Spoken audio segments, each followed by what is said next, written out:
জাতীয় নাগরিক কমিটির পক্ষ থেকে আমরা আমাদের আজকের এই 21শে ফেব্রুয়ারি মহান শহীদ দিবস আমরা আমাদের জায়গা থেকে আজকে পুষ্পস্তবক অর্পণ করেছি।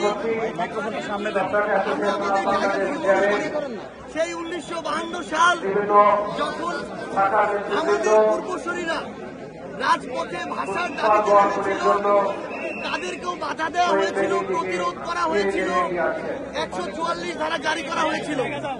কিন্তু যৌক্তিক দাবিতে লড়াই করা যখন আমাদের রক্তে, তখন রক্ত দিয়ে জীবন দিয়ে আমরা আমাদের ভাষার দাবি আদায় করে নিয়েছি।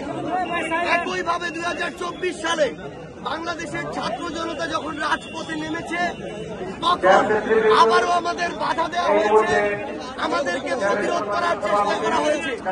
কিন্তু যৌক্তিক দাবিতে আমাদের গর্বিত উত্তরসূরিদের মতো আমরা আবারও রক্ত দিয়েছি, জীবন দিয়েছি। আমরা স্বৈরাচারকে বাংলাদেশ থেকে উৎখাত করেছি। খুনি হাসিনা দেশ ছেড়ে পালিয়েছে। আমরা আমাদের যৌক্তিক দাবি আদায় করে নিয়েছি। আমরা বিশ্বাস করি 47 থেকে 52, 71 থেকে 24 একই সূত্রে গাথা এই বাংলাদেশে 24-এর অভ্যুত্থানের স্পিরিটকে ধারণ করে 52, 71 দ্বারা উজ্জীবিত হয়ে আগামীর বাংলাদেশ তরুণ প্রজন্মের নেতৃত্বে ছাত্র জনতা ঐক্যবদ্ধভাবে গড়বে। এটাই হচ্ছে আজকে আমাদের শপথ। কোটি মানুষের আস্থার ভালোবাসায় 11 বারের মতো দেশের 1 নম্বর রেফ্রিজারেটর ব্র্যান্ড ওয়ালটন।